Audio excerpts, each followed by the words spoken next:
Dennison is excused. Ben Vitale. Present. Brett Kyle. Paul Pickney is excused. Aileen McNabb Coleman. Here. Joseph DeForest. Here. Terry Baxter. Aye. Joseph Bennett. Here. Frank Reginelli. Here. Patrick Mahonik. Here. Timothy Lattimore is excused. Michael Didio. Here. Ryan Foley. Present. Keith Batman. Here. So let's rise to the pledge and stand up. Remember the sheriff who's going to have a replacement in a couple weeks, which was, Knee replacement, not replacement.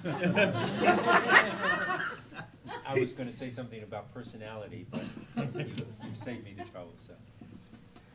I pledge allegiance to the flag of the United States of America and to the republic for which it stands, one nation, under God, indivisible, with liberty and justice for all. Thank you.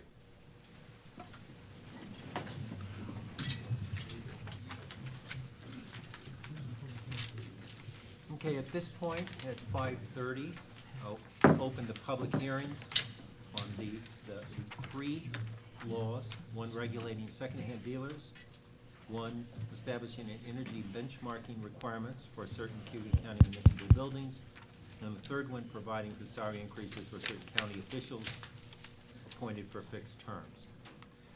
What we're going to do at this point, because one of the laws we have a presentation about because there have been some changes. So at this point, I'm not going to ask for public input yet. What we're going to do is do our section of public to be heard if there's anyone who wants to speak on something other than the local law. Then we'll have the presentation by the sheriff and Lieutenant Skank, and then we will entertain any comment from anyone in the public who wishes to speak on any of these laws. Okay. So let us begin with our regular agenda. We have two proclamations. NAACP 18th anniversary of the Dr. Martin Luther King Jr. Millennium Award recipients, January 27, 2017. And Cayuga County salutes Tyler J. Spearing, Eagle Scout, January 14, 2017. Thank you. At this point, is there any public that wishes to be heard on any topic other than the laws? Okay, thank you. Okay, Sheriff? Lieutenant? About 6 months ago, I asked Detective Lieutenant Brian Skank from our CID to look into the secondhand dealer law, which we started actually 5 years ago, and it didn't proceed very far. I came to the legislature, and that was as far as it went. I asked Brian to look into it and start forming a new law, and he'll explain how he did it. Brian's done an outstanding job. He's talked to other counties, talked to a lot of vendors and business people in our community, and he's put a lot of time into this. So Brian, I know, has a speech to make and a presentation to make, so I'll let Lieutenant Brian Skank. Thanks, Brian. Thanks, Sheriff.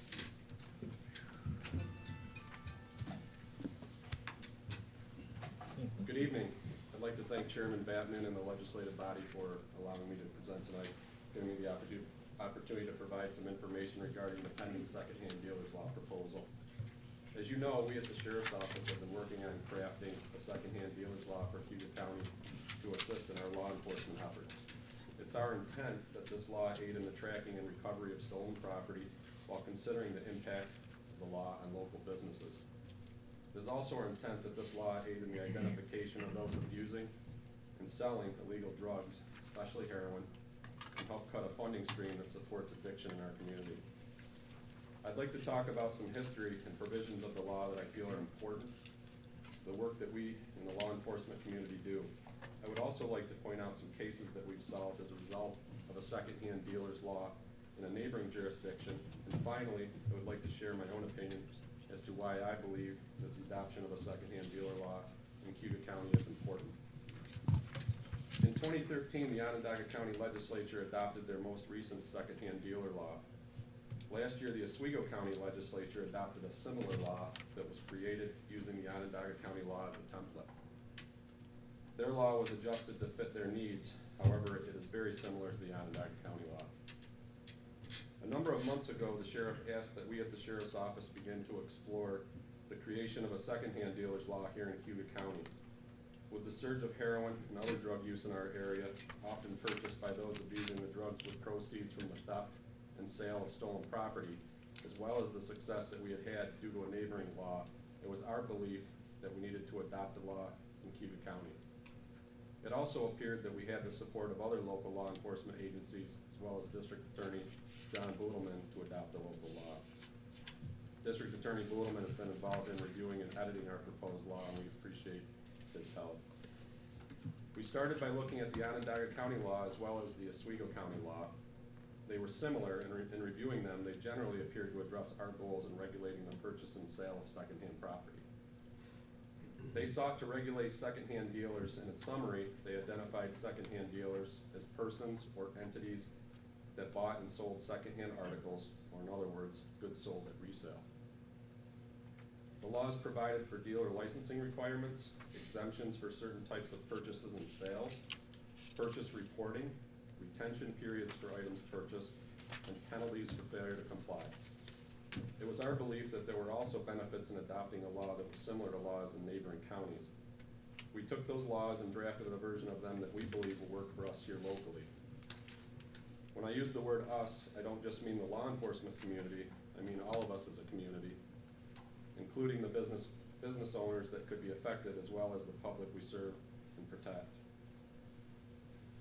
I know that there have been some concerns by local secondhand business owners as to the impact of this law on their business. I did reach out to some of our local businesses that would be impacted by this law should it be adopted, and work to obtain their feedback and thoughts as we continue to draft it. I would like to thank those that spoke to me and shared their concerns. A number of them are here tonight, and I appreciate your help with this. The proposed law would require that the owners of those businesses that are considered secondhand dealers obtain a license. Part of the licensing requirement would include a fingerprint check of the dealers to confirm that they have not been convicted of certain crimes in the preceding 10 years. We propose that the fingerprinting fees be paid using proceeds and assets seized from drug dealers. We believe that the purpose of this law should not be to generate revenue or create additional costs for our local businesses. The law would exempt a number of sale and purchase types from being regulated, such as sales of items at certain garage sales, antiques purchased and sold, items sold at auction, clothing and books, internet purchases and sales, and more. The goal of this law is to regulate the purchase and sale of items that are typically stolen and sold for cash. The law would require a dealer hold regulated items for 7 days before resale, giving time for recovery should the item be found to have been stolen. At times, stolen property has been sold to a secondhand dealer and resold soon after, making recovery of stolen property difficult or impossible. Last year, we were unable to recover over $5,000 worth of jewelry from a single theft that had been stolen from a home just outside of Auburn and sold to a local secondhand dealer, as there was no requirement for the dealer to hold it. We identified and arrested the person responsible. However, the dealer had immediately resold the jewelry and it was melted down within 7 days.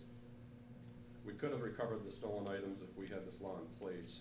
These items were of great sentimental value to the victim, and unfortunately we couldn't get them back. Another important provision of this law is the reporting requirement.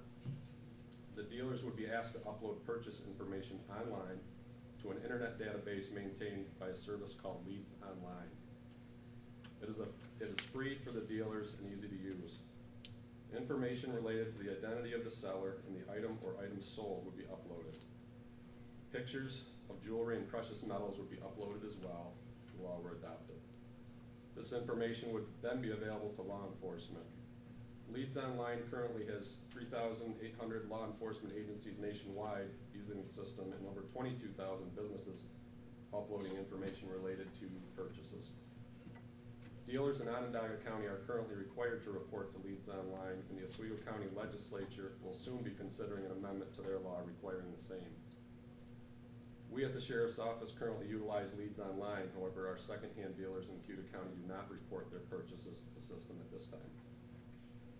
Last year, the Sheriff's Office took 162 separate larceny reports in Cayuga County. The Criminal Investigations Division adopted 72 burglary and grand larceny investigations. These numbers do not reflect cases investigated by the Auburn Police Department and the New York State Police in Cayuga County. For each one of those reports, a member of the Sheriff's Office has to physically respond to each secondhand business in Cayuga County to check purchase records to see if the stolen property was sold to a local dealer. It is not possible to do in every case. By using the Leads Online system, a database can be checked by law enforcement agencies locally, including the Sheriff's Office and others nationwide, quickly and efficiently.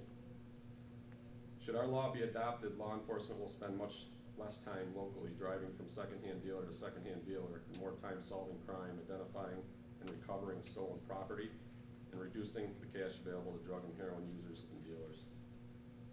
I'd like to provide some examples of how the Onondaga County law has helped us solve crime and how we have utilized Leads Online to solve cases.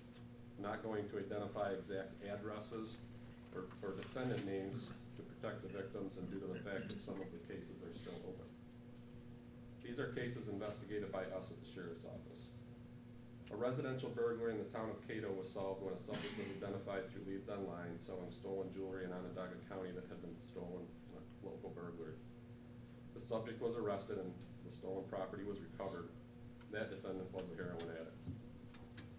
A residential burglary in the town of Conquest was solved when a subject was found through Leads Online to be selling proceeds from the burglary in Onondaga County. The subject was arrested, and as a result, additional stolen property from an unrelated case was identified and recovered. This defendant was also suffering from a heroin addiction. A laptop computer stolen in Fairhaven was found to have been sold to a pawn shop in Jacksonville, Florida using Leads Online. The seller was identified and local authorities in that area were notified. The subject that sold the computer did have ties to northern Cayuga County. A burglary in Moravia was solved when proceeds from the burglary were found to have been sold in Onondaga County. Stolen property was recovered and the subject responsible was arrested. As a result of the previously mentioned investigation, a stolen shotgun from yet another burglary was recovered and additional charges are pending. While recently checking the Leads Online database from December 5th, 2016 through January 21st of this year, I found that residents from Cayuga County had sold 213 separate items to secondhand dealers in Onondaga County. A single person was responsible for 76 of those items being sold out of the 213 on multiple dates, with the majority of the items being brand new retail items. The subject was recently arrested and the investigation is pending, as many of these items, if not all of them, were stolen. Using Leads Online, we have this information available to us where we wouldn't have it otherwise. The case examples I just provided are just from purchases logged primarily in Onondaga County and the one in the state of Florida. I know that we have stolen property sold here in Cayuga County on a routine basis. However, we do not have the ability to track it as the purchases are not logged. There is no doubt in my mind that our list of solved cases will grow substantially if our dealers here report.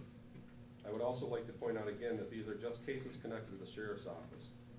They do not include cases connected to the Auburn Police Department or any cases related to the state police here in Cayuga County. In 2014, I personally worked in conjunction with the New York State Police in Auburn to arrest a subject from Onondaga County that between July of 2013 and February of 2014 sold over $30,000 worth of brand new stolen retail merchandise in multiple weekly transactions to a secondhand dealer that was operating in our county. This is the amount he was paid for the items, and they were obviously worth much more. I'm concerned that he came here with the stolen property as he knew the dealer he sold it to did not have to report, as the dealers do in Onondaga County. I'm sure that we have criminals bringing stolen property here to sell in Cayuga County from neighboring counties, as they know that our dealers do not report to law enforcement. I have recently learned that Cortland County has adopted a similar law as well, using Onondaga County's law as a template. As jurisdictions around us adopt laws, we are likely to attract more and more of this activity if we do not have a reporting requirement in place here. In closing, I want to add that I've been a law enforcement officer here in Cayuga County for almost 20 years. I have a number of items hanging in my office, and I wanted to share one in particular. This picture hangs in my office and is a daily reminder of why I do my job. This young girl lost her mother to a heroin overdose in our county last year, and she's holding a picture of her mom. This appeared in the Citizen newspaper in April of last year. It's a powerful picture. I've zipped up many body bags over the last few years due to this poison that's on our streets, including one that contained a childhood friend. They died as a result of heroin, fentanyl, and opiate overdose. It's the most devastating thing that I've seen come into our community. It not only touches the addict, it leaves lifelong wounds for family and friends, as well as victims of crimes that come as a result. There are people tonight that understand this all too well and have suffered this pain and are living it daily. It is my goal to do everything I can do to force this drug out of our community and not deal with another grieving family. I do not believe that the adoption of this law will end our war on drugs. However, I do believe it'll make a notable difference if adopted. Stolen property is being sold in our community regularly, and the proceeds are being used to buy drugs. This law will help us regulate that. I believe that the majority of our secondhand dealers and business owners in the county dealing in secondhand articles are good, hardworking, honest people. It is my hope that they will be willing to help us track potential stolen property and hold those responsible for the thefts accountable. Finally, I want your legislative body and any business owner affected by this law to know that I personally, along with the sheriff, want to assist our secondhand dealers should this law be adopted, to make the impact on their business as minimal as possible. It is our goal to help them help us. With that, I appreciate your time and consideration. Thank you. Actually, Lieutenant? Yes, sir. Before you leave, there have been several changes to the law since it was distributed to us. There were some amendments Yeah. added. Do you have those? Can you go through those real quick? I can. Thanks. Under exemptions, in section 4, there were 2 sections added. Section J deals with used cars and car dealers. And section K deals with an exemption that will allow the licensing authority, that being the sheriff's office, to make, take into consideration any special exemptions that might need to be made for certain situations, such as items purchased in bulk lots, or other situations where maybe there's a unique type of purchase made by dealers that the spirit and intent of this law isn't to track that type of property, but maybe there needs to be a special exemption for that item. Under section 6, as I mentioned in my words, under license fees, it's our intent, if the law is passed, that there be no fee charged for obtaining a license, and that any fees associated with the fingerprinting component of this be paid for using drug asset forfeiture money seized and currently held by the sheriff's office and the district attorney's office. Under section 7, again, it just reiterates that there will be no fee paid for fingerprinting.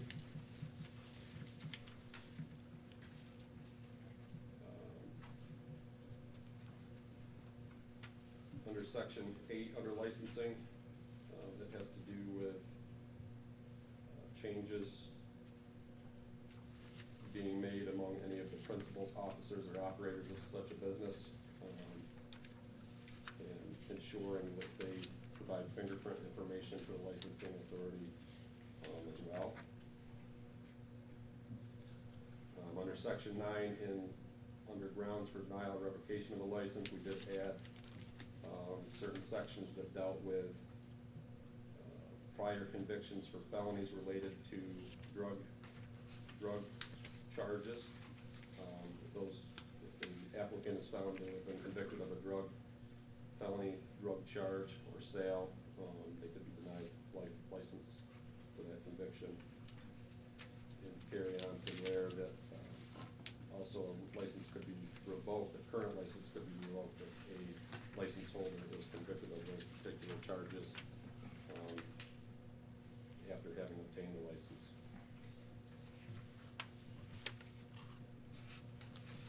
Under section 12C3, and I'm assuming that everybody on the body has these highlighted changes, correct? Mm-hmm. Under 12C3,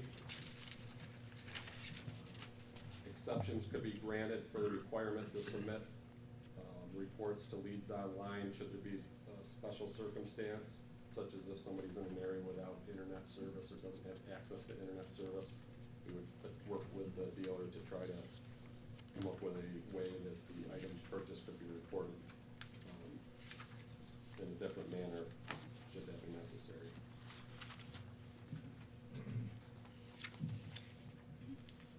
Under section 13C,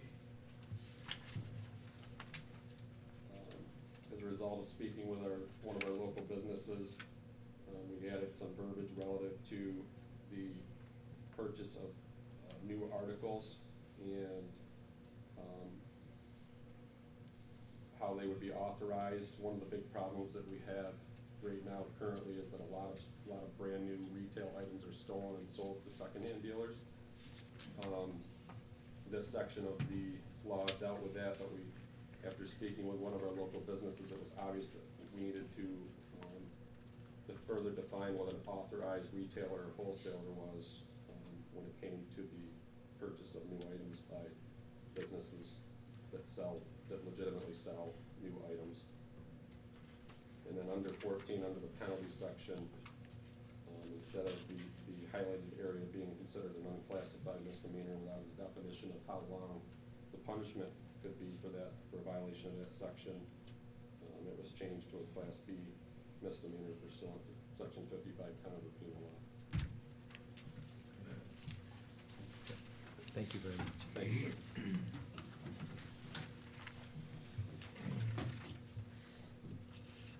Okay, at this point, let me call upon Robert Simmons.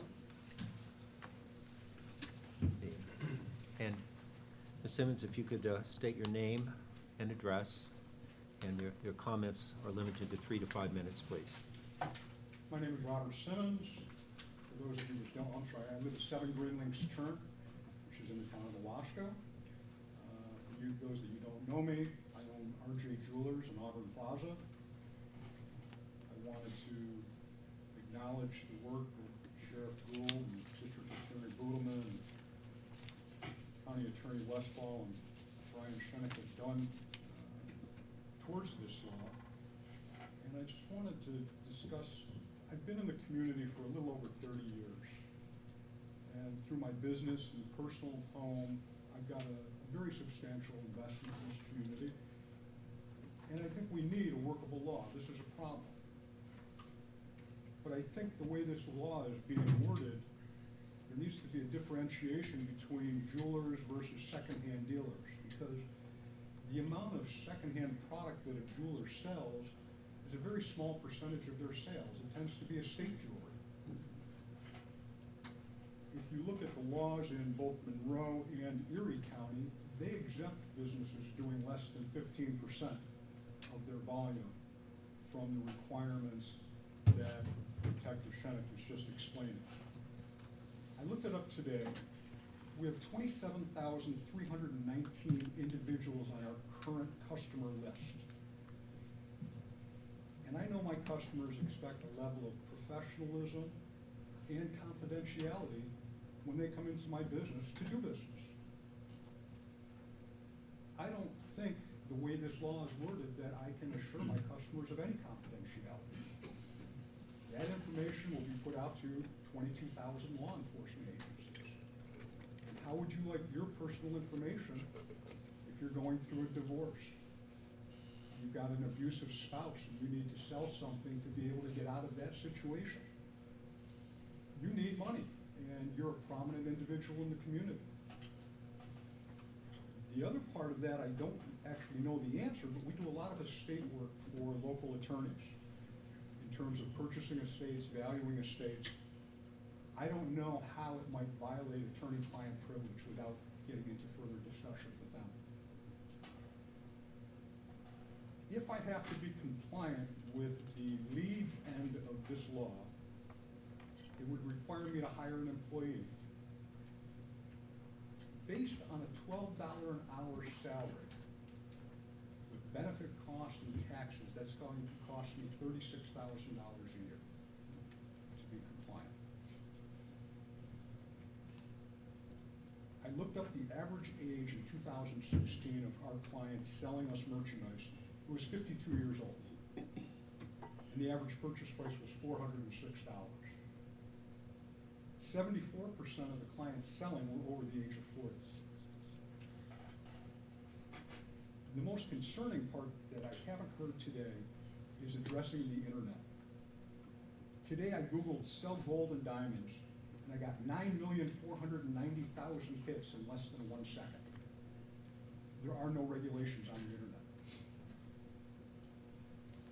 Last week, the largest online seller in the country of engagement rings just started to buy back engagement rings. They predict that the global secondhand market for jewelry at $1 trillion. There are numerous companies today like LetGo.com, OfferUp.com. These companies, the Wall Street Journal last week, were given $500 million to pursue buying secondhand product. There's already a disadvantage trying to sell against somebody that's an online seller. We have to charge sales tax. They don't. So are you going to create the same disadvantage and cause people to sell online where you have no control? I went into the jewelry business 43 years ago because I really wanted to make nice jewelry and I wanted to sell nice jewelry. And with that said, in closing, I'd like to share a list of government agencies and other companies that I have either a reporting responsibility to or they have oversight in the jewelry business. The Internal Revenue Service, New York State Department of Taxation, New York State Sales Tax Department, New York State Unemployment, New York State Disability, New York State Workmen's Compensation, Federal Unemployment, Homeland Security, Social Security, Federal Trade Commission. I have to report to Excellus Blue Cross, Jewelers Mutual, Jewelers Security Alliance, Jewelers Vigilance Committee. And now I'm going to be reporting to the Cayuga County Sheriff's Department. Again, I have a tremendous respect for all the individuals here. But I think there could be a happy medium met at some point. Thank you. Thank you. Sure. Okay, at this time, would anyone else wish to speak on the secondhand dealers law? Okay, this is not the last opportunity. Mr. Chairman. Did someone? Oh, yes, sorry. Please come forward. And again, please state your name, your address, and limit your comments if you can, 3 to 5 minutes. Thank you. Give me a warning. My name is John Sosi, and I live at 111 Eastwood Ave in the town of Owasco. I'd like to thank you, Mr. Chairman, and legislators for giving me the opportunity not just to be here tonight, but to speak before you. And before I start, I'd like you to know that I don't want to just address the legislature. I know that ultimately it will be your decision whether to pass this ordinance or not. But I'd also like to address the general public, and in particular, the many merchants who may or may not be here, and the small business owners who undoubtedly will be affected by such a law. Though there's many advantages to law enforcement should they have this law as a tool, I want to speak about the one subject that I know, and that is the heroin epidemic, the opiate epidemic that exists in our country. If you paid any attention over the last few years, current events, the news, you have to know that we are in the midst of a national opiate addiction epidemic our country has never seen before. It's particularly bad in the Northeast. In central New York is one of the epicenters. About 120 kids a day die from opiate overdoses. And though I am qualified to speak about the human tragedy, I'd like everyone to know that there's more than just a human tragedy. By some estimates, the cost of drug addiction is upwards of $500 billion a year to our economy, to us.